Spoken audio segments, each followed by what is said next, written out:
Friends, तो आज के इस वीडियो में हम लोग डिफरेंट इंस्ट्रक्शन फॉर्मेट्स के बारे में पढ़ेंगे कि इंस्ट्रक्शन क्या होता है, इंस्ट्रक्शन सेट क्या होता है। ये हमने पढ़ा पिछले वीडियो में। इस वीडियो में हम लोग जानने की कोशिश करेंगे कि वो जो इंस्ट्रक्शंस हैं उनको जब सीपीयू के अंदर इस्तेमाल किया जाता है तो उनका फॉर्मेट क्या होता है, क्या किस फॉर्मेट में किस पर्टिकुलर तरीके से ऑप कोड और ऑपरेंड्स को अरेंज करके रखा जाता है ताकि प्रोसेसर उसको आसानी से समझ सके और उसे एग्जीक्यूट कर सके। So let's start with instruction formats. तो जब हम लोग इंस्ट्रक्शन फॉर्मेट्स की बात करते हैं तो इंस्ट्रक्शन फॉर्मेट बेसिकली क्या है। तो सबसे पहले इंस्ट्रक्शन क्या है, तो ये बाइनरी कोड है और ये बाइनरी कोड का फॉर्मेट है और ये किसी पर्टिकुलर इंस्ट्रक्शन का एक प्रिसाइज डेफिनेशन है। तो प्रिसाइज डेफिनेशन है और किसी भी कंप्यूटर में variety of instruction format available होते हैं और इन इंस्ट्रक्शन फॉर्मेट को इंटरप्रेट करता है सीपीयू का कंट्रोल यूनिट और जो नेसेसरी फंक्शन होता है उस इंस्ट्रक्शन में जो लिखा हुआ होता है उसको एग्जीक्यूट सीपीयू करता है। सो a computer will usually have a variety of instruction codes formats and it is the function of the control unit within the CPU to interpret each instruction and provide the necessary control function needed to process the instruction. So here we have a format of a general format of instruction. Then यहाँ पे हम क्या देख रहे हैं कि किसी भी इंस्ट्रक्शन फॉर्मेट को एक रेक्टेंगल बॉक्स से दिखाया जाता है। जब हम लोग इसे एक्सप्लेन करने की बात करते हैं तो किसी भी इंस्ट्रक्शन को एक रेक्टेंगल बॉक्स के थ्रू सिंबलाइज किया जाता है और इसमें कुछ डिफरेंट सेक्शन होते हैं और यहाँ पे जो सारे बिट्स होते हैं उनको कुछ ग्रुप्स में डिवाइड किया जाता है जिसको हम लोग फील्ड्स कहते हैं। तो यहाँ पे आप देख रहे होंगे कि हमारे पास 3 फील्ड है। नॉर्मली हमने ये 3 फील्ड वाला एक इंस्ट्रक्शन को एज एग्जांपल लिया है। तो नॉर्मली किसी भी इंस्ट्रक्शन में क्या क्या चीजें हो सकती है, तो जो सबसे पहली चीज होती है किसी भी इंस्ट्रक्शन में वो होता है ऑप कोड। ऑप कोड क्या होता है कि what operation is to be performed on the operands. तो सिंपली सबसे पहले जब हम बात करें कि ये जो चीजें हैं ये डिफरेंट फील्ड्स क्यों बनाए गए, तो सिंपली जब भी कोई टास्क परफॉर्म होगा तो टास्क परफॉर्म होने के लिए हमारे पास क्या होना चाहिए, तो टास्क परफॉर्म होने के लिए हमारे पास वो ऑपरेंड होना चाहिए जिस पे टास्क परफॉर्म होगा और क्या टास्क परफॉर्म होगा तो वो ऑप कोड होगा। So here we have the op code which specifies what operation performed on that particular operand. The second we have is the reference to the operand on which data processing is to perform. जैसा कि मैंने भी बताया कि किस operand पे data को, किस ऑपरेंड पे ये पर्टिकुलर ऑपरेशन कोड को परफॉर्म करना है। तीसरी चीज क्या हो सकती है, तो जो ऑपरेंड पे प्रोसेस किया गया उसके बाद उसका रिजल्ट कहाँ पे स्टोर करना है। जो हमने टास्क परफॉर्म किया है उस ऑप कोड की मदद से उस ऑपरेंड पे, तो उसका रिजल्ट कहां स्टोर होगा। एंड द लास्ट वन जो कि ऑप्शनल भी हो सकता है, किसी में होगा नहीं भी होगा, वो है कि किसी भी इंस्ट्रक्शन का एग्जीक्यूशन होने के बाद अगला कौन सा इंस्ट्रक्शन एग्जीक्यूट होगा उसके लिए कोई रेफरेंस हो सकता है। तो चूंकि हमने यहाँ पे जो ऑपरेशन यहाँ पे जो दिखाया है, हमने जो एज एग्जांपल लिया, ये एक जनरल इंस्ट्रक्शन फॉर्मेट का एग्जांपल लिया है जिसमें कि पहला फील्ड जो है ऑप कोड है, दूसरा ऑपरेंड है, रेफरेंस टू ऑपरेंड मतलब पहला ऑपरेंड का रेफरेंस है और दूसरा दूसरे ऑपरेंड का रेफरेंस है। और ये depending upon the micro processor, अलग अलग माइक्रो प्रोसेसर के लिए अलग अलग तरीके का हो सकता है।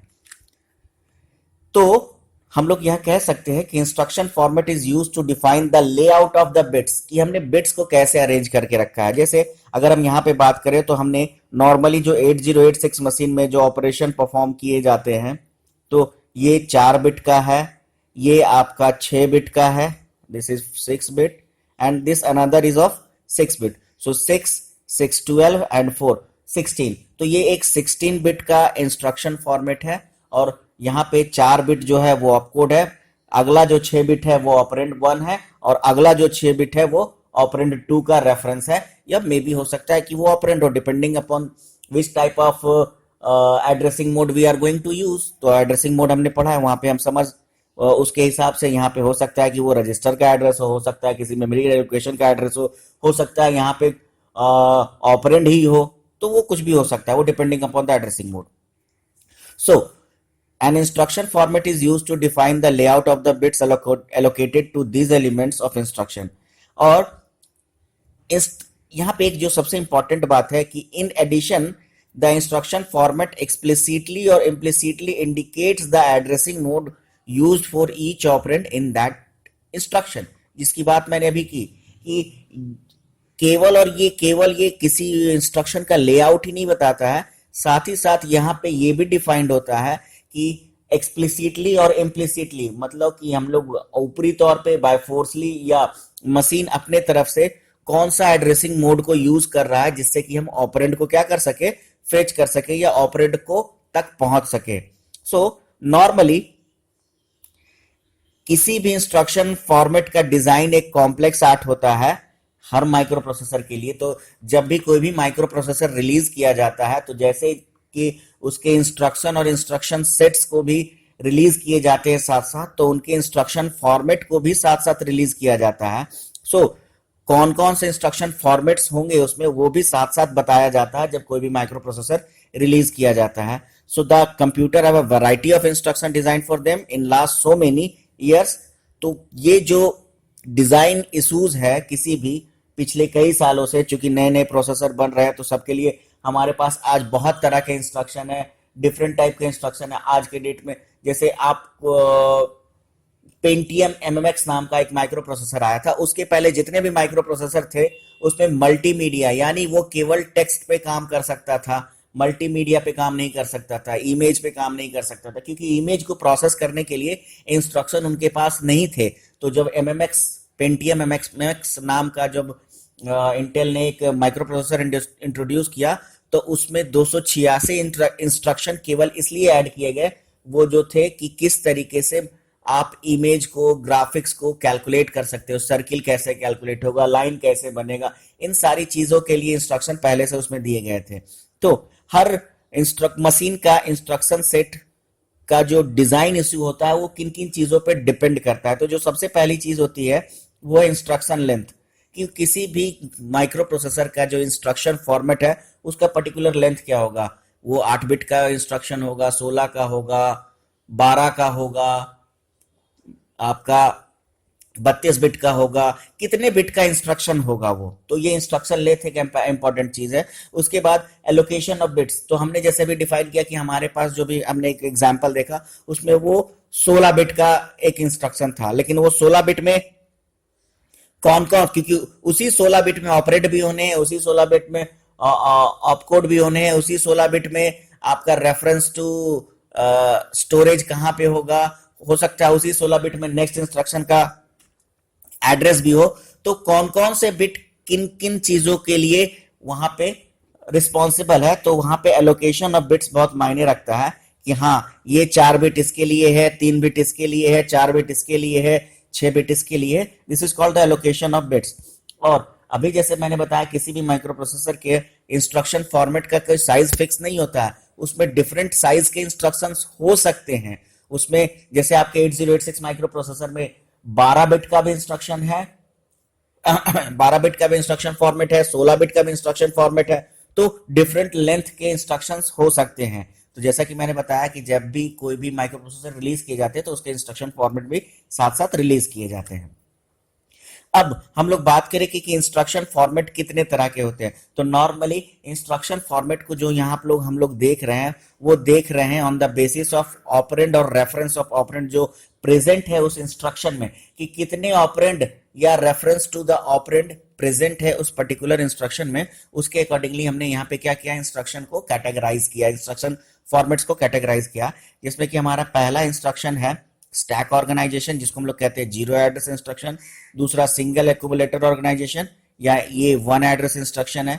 जनरल रजिस्टर ऑर्गेनाइजेशन, ये 2 और 3 एड्रेस इंस्ट्रक्शन हो सकते हैं। और एक special purpose register set machines होते हैं जो ये स्पेशली डिफाइंड किए जाते हैं। तो एक एक करके हम लोग यहाँ समझने की कोशिश करते हैं कि ये 0 एड्रेस, 1 एड्रेस, 2 और 3 एड्रेस इंस्ट्रक्शन या stack organisation, single accumulator organisation या जनरल रजिस्टर ऑर्गेनाइजेशन इंस्ट्रक्शन है क्या। So here we have some example of all the instructions. यहाँ पे आप देख रहे होगे कि ये हमारे इंस्ट्रक्शन है और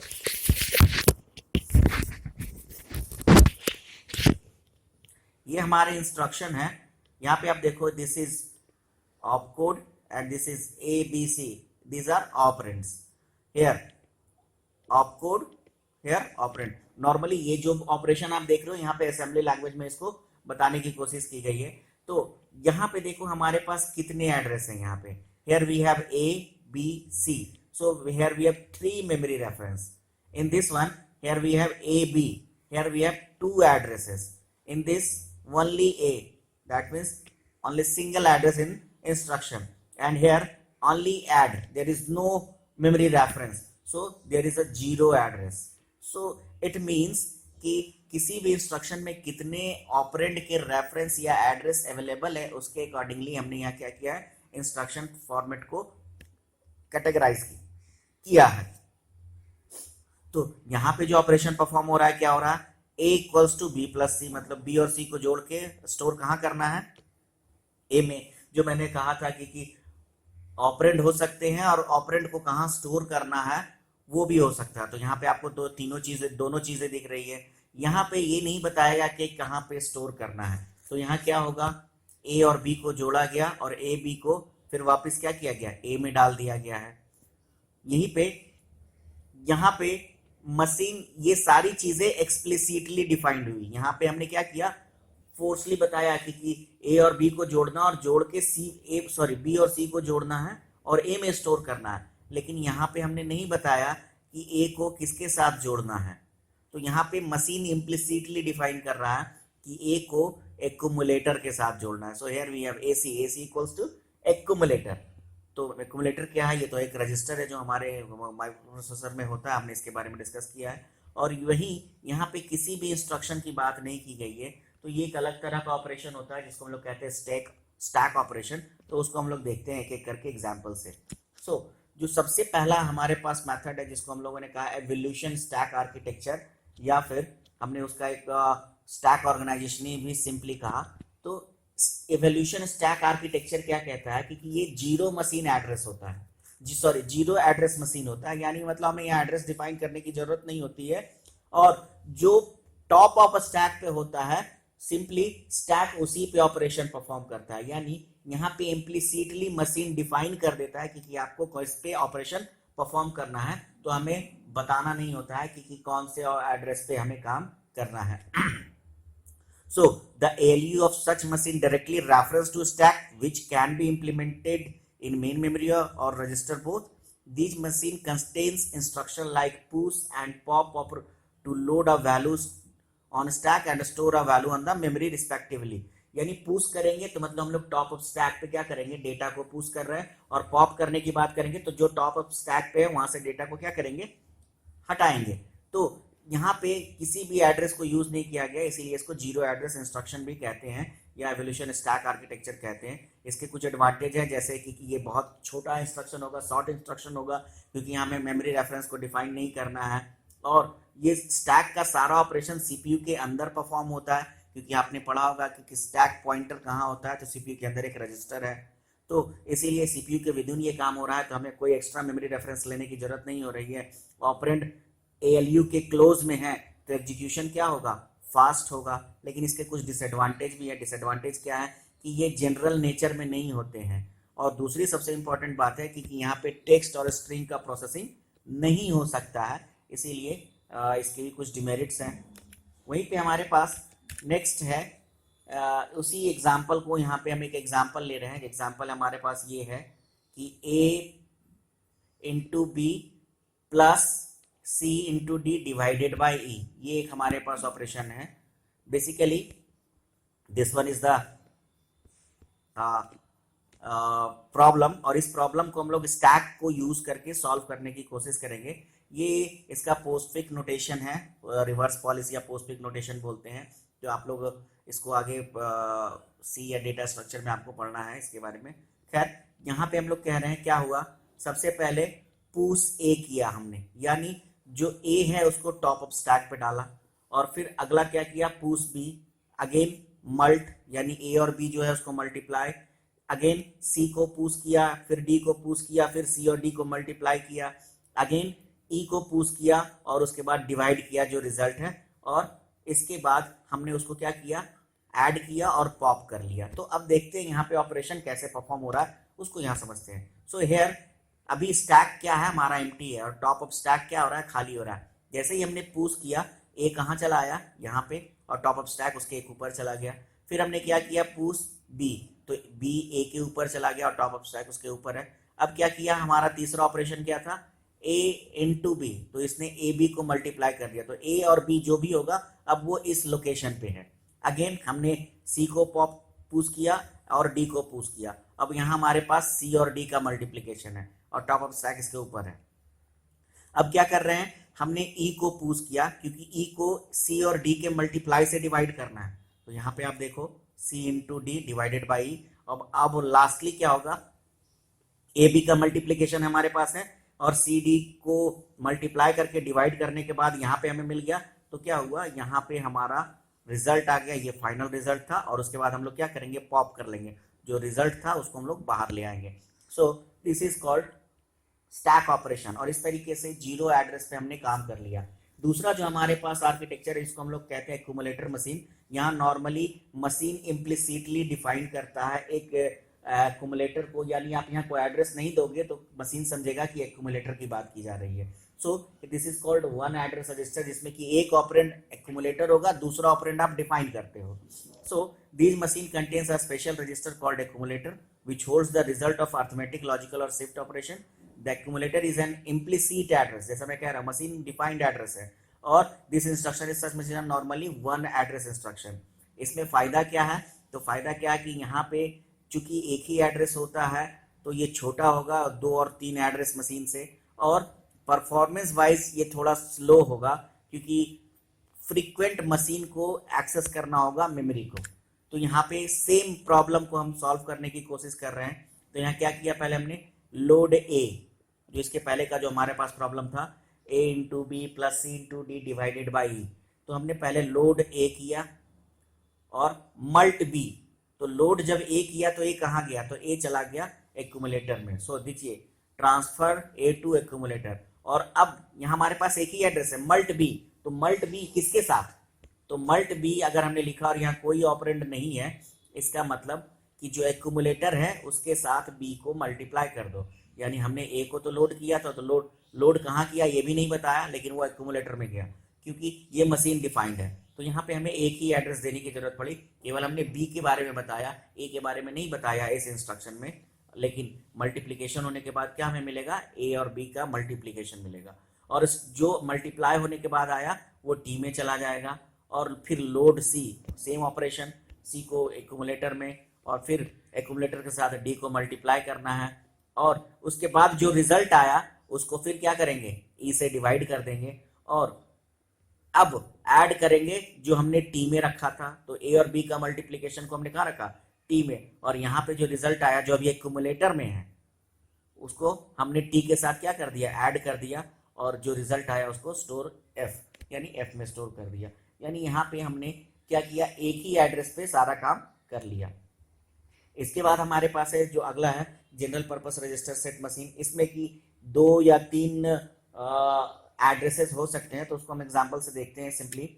यहाँ पे देखो ये ऑपरेशन है हमारे पास x equals to A plus B into C plus D, और यहाँ पे हम लोग 2 एड्रेस इंस्ट्रक्शन की बात कर रहे हैं। तो यहाँ देखो move R1 and A, this R1 and A is what, memory reference. ये कोई रजिस्टर हो सकता है, ये कोई मेमोरी रेफरेंस हो सकता है। तो हमने क्या किया, ए को R1 में डाला, बी को फिर R1 के साथ क्या किया, ऐड किया, यहाँ देखो R1 प्लस बी, और फिर कहाँ रख देंगे, R1 में ही। उसी तरीके से सी को R2 में डाला और सेम ऑपरेशन डी के साथ किया, और अब R1 और R2 में क्या है, तो R1 में a प्लस बी है और R2 में c प्लस डी है। तो हमने क्या किया, R1 और R2 को मल्टीप्लाई कर दिया, एंड अगेन जो R1 में है चूंकि, यहाँ पे R1 एंड R2, क्योंकि तीसरा एड्रेस हम नहीं बता रहे कि स्टोर कहाँ करना है, तो इसका मतलब है कि जो पहला ऑपरेंड है उसमें क्या कर दे रहे हैं हम लोग, स्टोर कर दे रहे हैं। तो R1 में चला गया R1 एंड R2 का मल्टीप्लीकेशन, और उसके बाद क्या किया हमने, इस R1 को किसी X में क्या कर दिया, ट्रांसफर कर दिया। So this is two address instruction. वहीं पे जब हम लोग थ्री एड्रेस इंस्ट्रक्शन की बात करते हैं तो ये काफी आसान है। यहाँ पे हमने क्या किया, A और B को मल्टीप्लाई जोड़ा और R1 में डाल दिया। यहाँ पे हमने C को और D को जोड़ा और R2 में डाल दिया। और अब R1 और R2 में क्या है, A और B का एडिशन और C और D का एडिशन, उसको हमने क्या किया, मल्टीप्लाई किया और X में डाल दिया। तो यहाँ पे हमारा क्या हो गया, अगर हमने एड्रेस बढ़ाए तो हमारा प्रोग्राम छोटा हो गया, लेकिन अगर हमने एड्रेस घटाए तो हमारा प्रोग्राम का लेंथ क्या होगा, नंबर ऑफ इंस्ट्रक्शन बढ़ जाएंगे। खैर, तो ये हमारा 2 और 3 एड्रेस इंस्ट्रक्शन थे। इसके अलावा जो हमारे पास एक अलग special type of register set है, तो अभी तक जितने भी हम लोगों ने पढ़े इंस्ट्रक्शन फॉर्मेट के बारे में, वो जनरल नेचर के थे, वो लगभग सभी में होते हैं वैसे इंस्ट्रक्शन फॉर्मेट्स। लेकिन अगर हमें कुछ स्पेशल टाइप के इंस्ट्रक्शन की जरूरत पड़े फॉर स्पेशल पर्पस, तो उस समय हमें क्या करना होता है, वो डिफाइंड करना होता है। तो वो डिफाइंड करने के बाद जो एक नए तरह का इंस्ट्रक्शन फॉर्मेट बन के आएगा, तो उसको हम लोग कहते हैं special purpose register set machines. So here we have basically three types of instruction formats: zero address, one address, and two and three address, and again a special purpose register set machine। तो ये हमारे instruction format थे। तो इस video में हम लोग इतना ही समझने की कोशिश करेंगे। अगले वीडियो में हम लोग एक रिस्क और सिस्क आर्किटेक्चर के साथ आएंगे। तो इस वीडियो में इतना ही। Thank you.